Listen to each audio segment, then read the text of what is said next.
Hello everybody, once again, Jacob Felder here. We're going to be talking about meditation once again, and today we're going to be talking about how to find the time and why take the time to move into the deeper states. What's the value thereof? Now, you might remember in my last video, video number 7, at the end of that video, I said that there was the video about the phenomena that goes on, some of the phenomena that goes on in theta, during theta brainwave frequency and in deep meditation. And I did say we were going to get on to the stream of consciousness and the course and nature of the breath.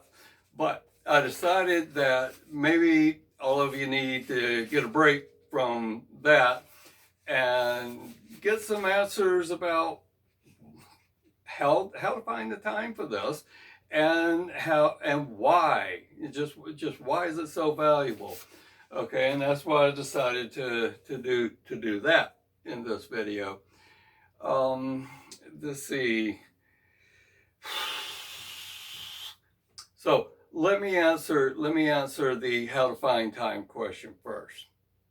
Just before you go to sleep at night and as you're waking up in the morning. How's that? Pretty simple.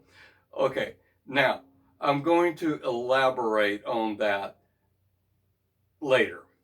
Okay, so it'll make more sense if I go over the whys, the why take the time and what's it going to do for us first. We're going to do that first. Okay, now, excuse me for just reading verbatim here some things that some information I just recently got off the internet. I just kind of wanted, it's funny, when I first started this search, well, I started meditating, about almost 50 years ago, but when I first started really searching into the science behind it was about 20 years ago, a little more than 20 years ago. And it was really hard to find the information then. Now all you got to do is just Google meditation or Google theta. Well, I would recommend Googling brainwave frequency as it relates to meditation. Okay. Anyway, it's just like all over the place now, and that's what I did to come up with this little bit of information here.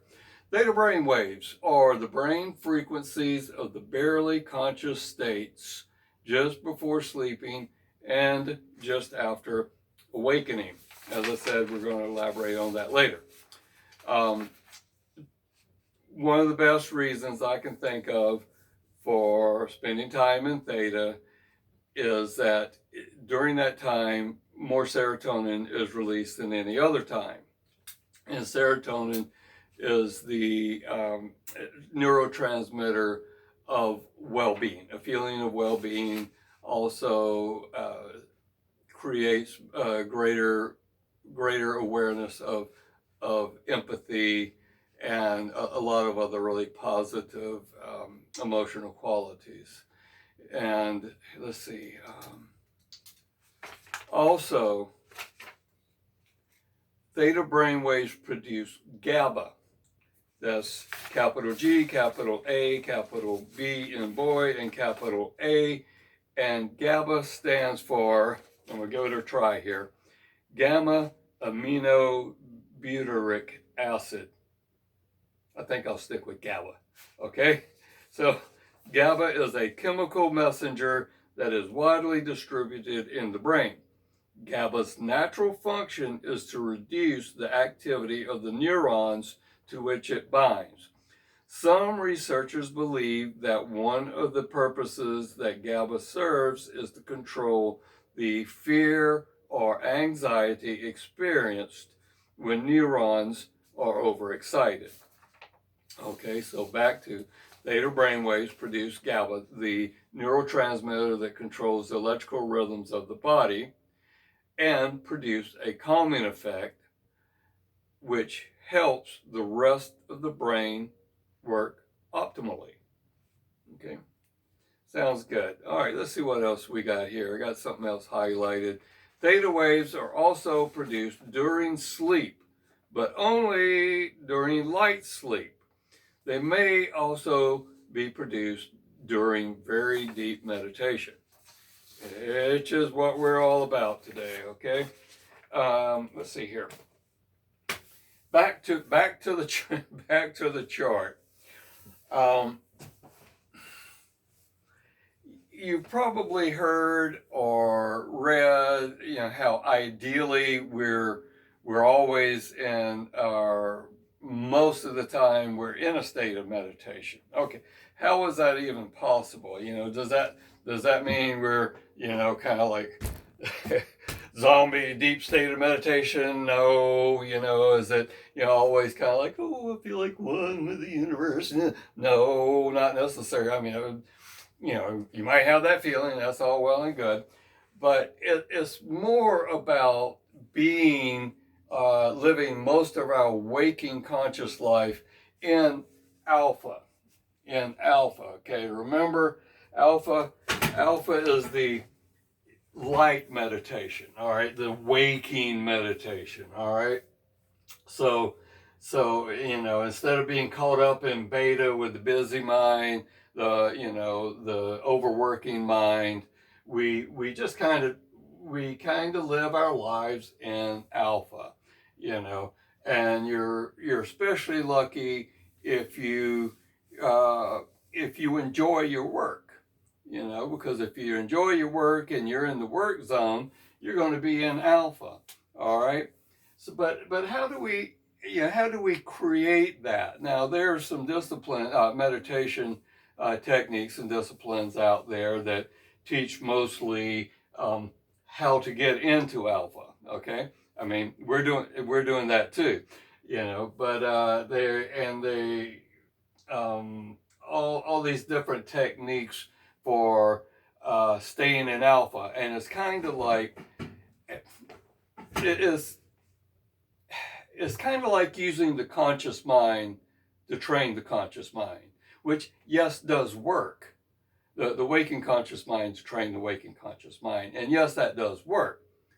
But a highly efficient way of training the conscious mind, the waking mind, is with the conscious sleepy mind over here in theta. All right? And see, the theta brainwaves are pretty much the same brainwaves that are going on during deep hypnotic spells, where we and our therapists can help train us on a deeper level to live our lives in a different way. Maybe there's some bad habits or something or bad thought patterns that we're having a hard time breaking, and a lot of time hypnotherapists can help us with that, okay? And then there's self-hypnosis, also known as deep meditation. And when we're here,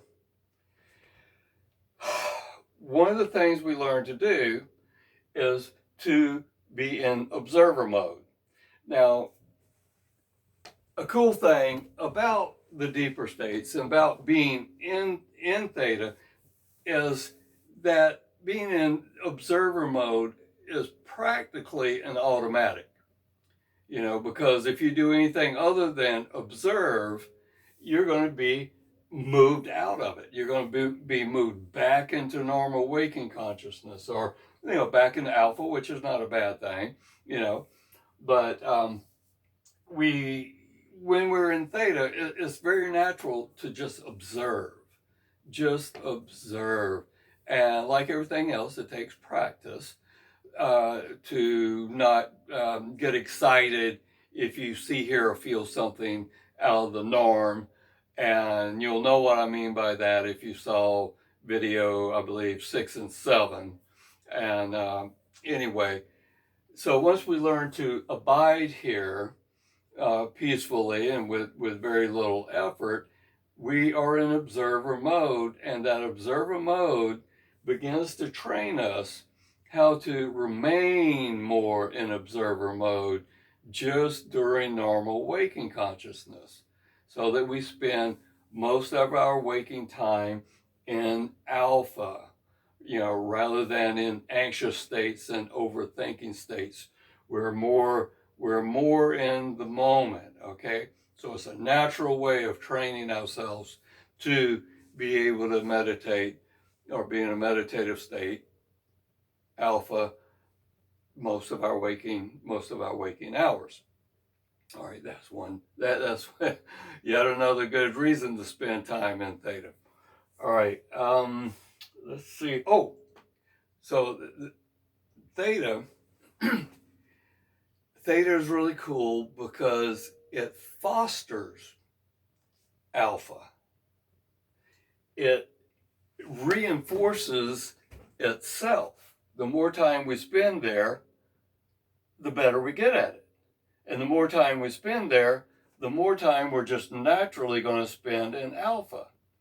So theta reinforces itself, and it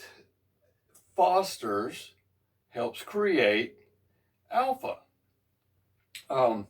If we go over here, now alpha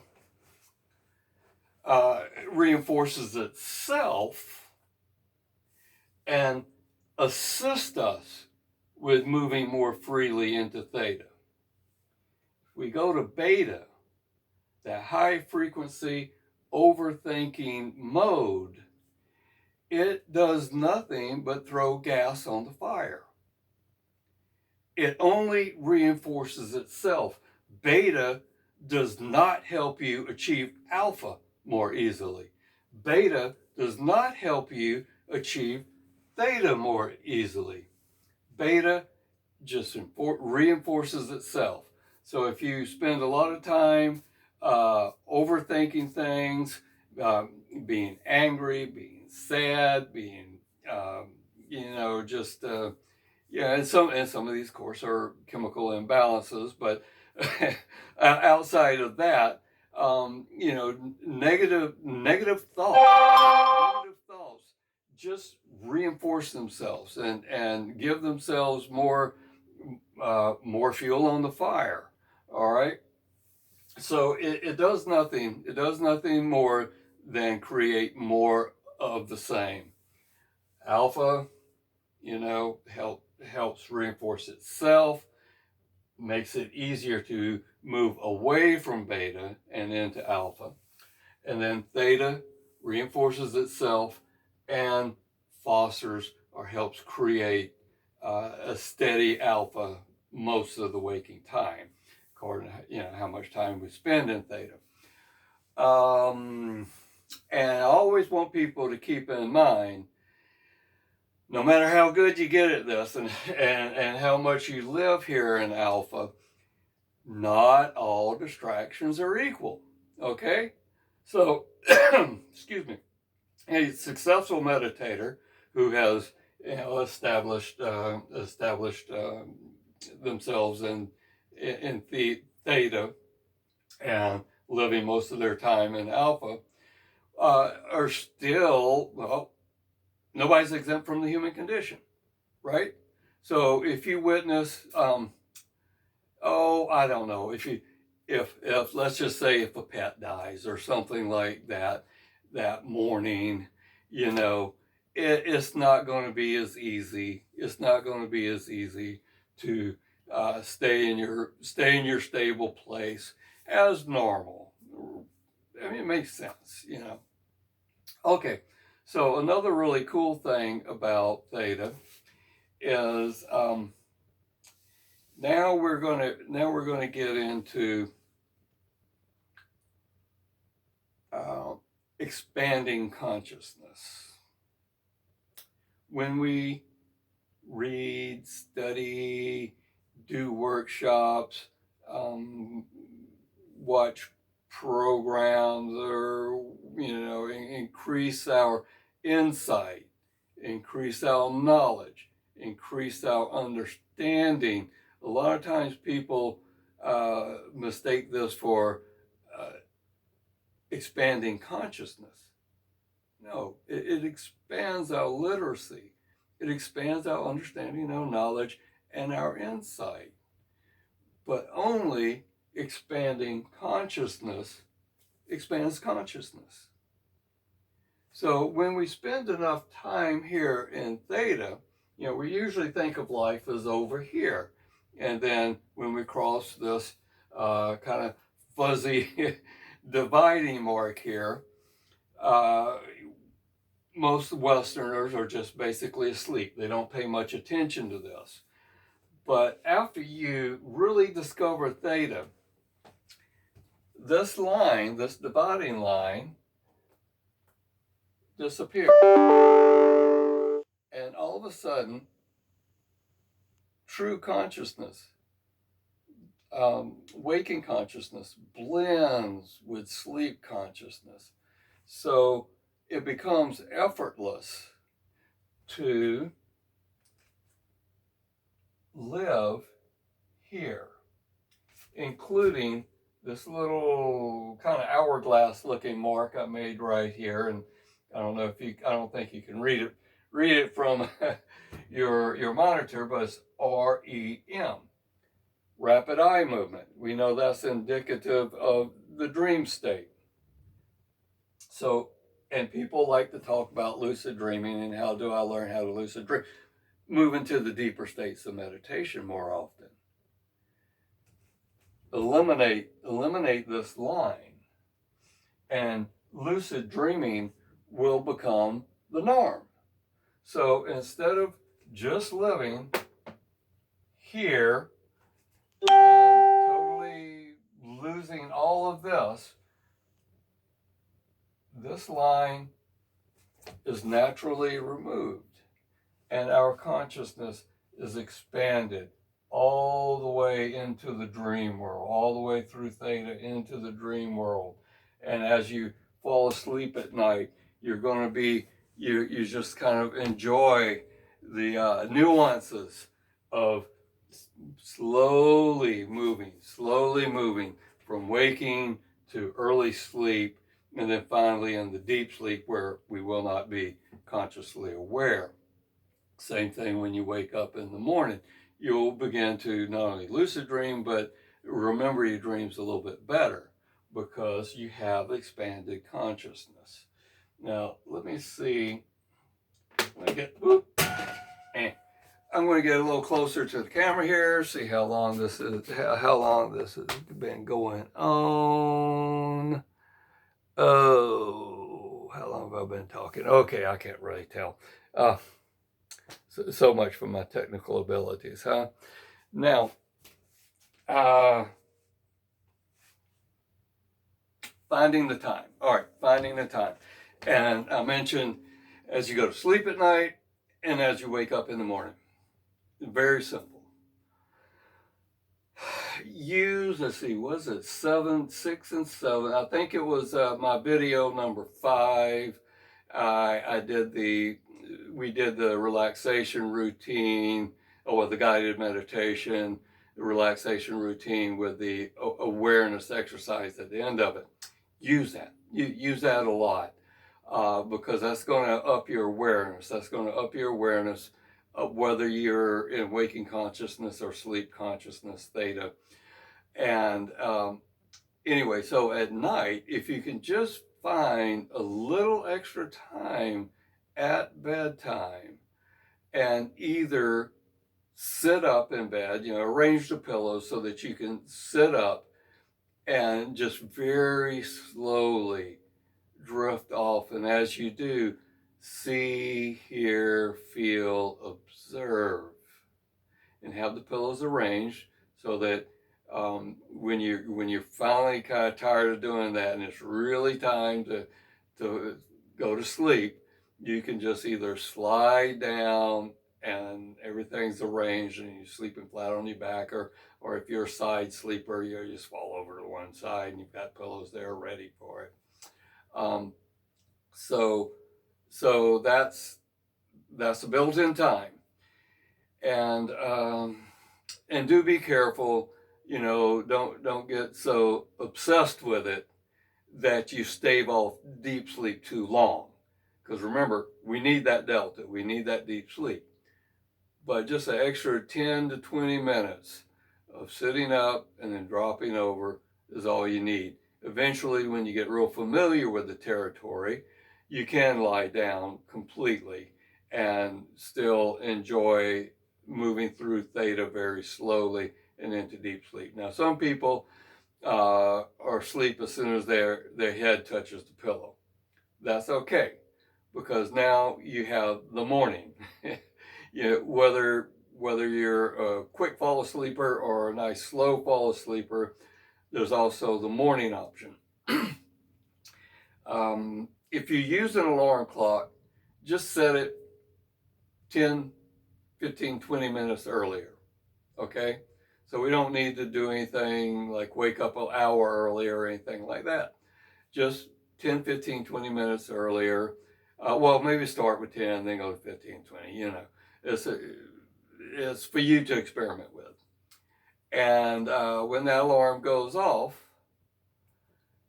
instead of, okay, and you hit the snooze control, instead of trying really hard to go right back to sleep, just think, oh, okay, let's see, hear, feel. And you can continue to lie down and just pay more attention. You know, the alarm goes off again, snooze control, give it one more try, and then this will familiarize you with the territory as well, you know, because you'll be drifting halfway, you know, into that halfway state and back awake, and maybe, you know, get hit by a delta wave every now and then. And so the other, you know, the other alternative is the first time the alarm clock goes off and you hit the snooze, you can just sit up. You know, throw your pillow against the headboard and sit up, and that'll keep you from dropping up back off into deep sleep. You know, usually it'll help anyway. And then you can again get familiar with the territory. Alarm goes off. Maybe one more, you know, maybe one more snooze control while you're sitting up. Okay, so those are some of my favorite reasons for spending time in theta, and those are the two built-in times a day that you can take advantage of the natural and spontaneous occurrence of theta. All right, as always, I hope you enjoyed the video. I hope you got something out of it. I would love to hear from, I would just love to hear from you. Okay, thanks again.